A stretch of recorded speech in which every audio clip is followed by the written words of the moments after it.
Halo teman-teman, kami dari kelompok 6 akan menyajikan video materi mengenai replikasi dan ekspresi DNA. Kelompok kami terdiri dari Dias Rizky, Wiju Senatifani, dan Eka Lestari. Replikasi DNA. Replikasi DNA adalah proses penggandaan DNA untuk memperbanyak diri.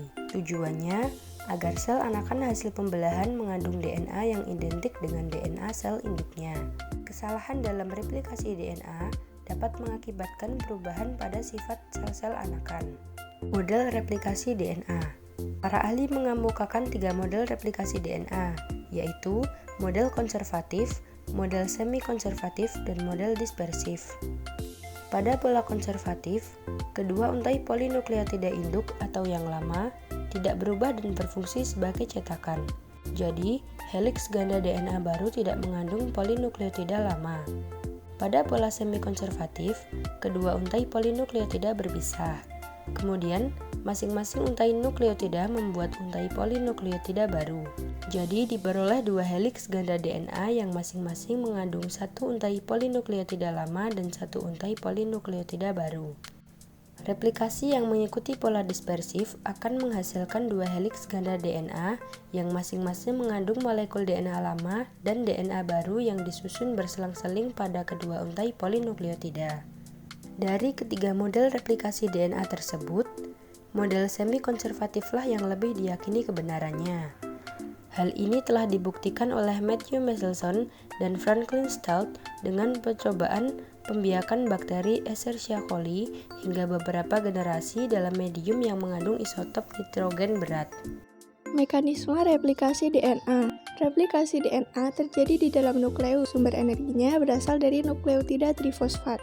Replikasi DNA dikatalisis oleh beberapa enzim. Yang pertama, helikase berfungsi untuk memutuskan ikatan-ikatan hidrogen untuk membuka heliks ganda DNA menjadi 2 untai tunggal. Yang kedua, RNA primase untuk menggabungkan nukleotida-nukleotida RNA agar dapat membentuk primer. Yang ketiga, DNA polimerase berfungsi menggabungkan 2 nukleotida menjadi polimer DNA yang panjang.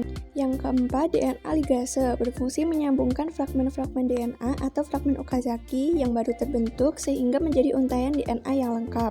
Selanjutnya, mekanisme replikasi DNA. Yang pertama, helikase membuka heliks ganda induk.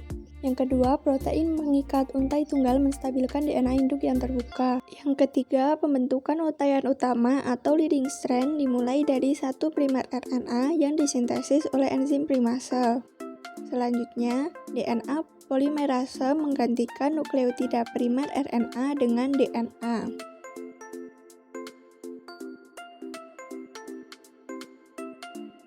Yang keempat, pembentukan untaian lamban atau lagging strand. Enzim primase mensintesis primer-primer RNA pendek yang kemudian diperpanjang oleh DNA polimerase membentuk fragmen Okazaki. Kemudian enzim eksonuklease memotong rantai primer RNA. Setelah itu, rantai primer RNA akan diganti menjadi DNA oleh DNA polimerase lainnya. Selanjutnya, DNA ligase menggabungkan fragmen Okazaki ke untai yang sedang tumbuh. Ekspresi gen dilakukan melalui 2 tahap, yaitu transkripsi dan translasi. Proses pertama yaitu transkripsi. Transkripsi merupakan proses pembentukan molekul RNA dengan menggunakan DNA sebagai cetakan. Proses transkripsi menghasilkan 3 jenis RNA, yaitu mRNA, tRNA, dan rRNA. Proses transkripsi dikatalisis oleh enzim transkriptase atau tRNA polimerase. Pada organisme prokaryotik hanya terdapat 1 jenis RNA polimerase untuk mengkatalisis semua jenis RNA. Sedangkan pada organisme eukaryotik terdapat 3 jenis RNA polimerase, yaitu RNA polimerase pertama yang berfungsi untuk mengkatalisis pembentukan rRNA, kemudian RNA polimerase 2 yang berperan dalam sintesis tRNA dan beberapa molekul rRNA, dan RNA polimerase 3 yang berperan untuk mengkatalisis proses sintesis mRNA.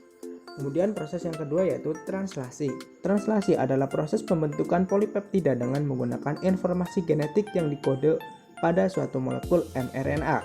Translasi dilakukan oleh ribosom dan tRNA. Dalam proses translasi, asam amino akan dirangkaikan dengan asam amino lain untuk membentuk rantai polipeptida atau protein.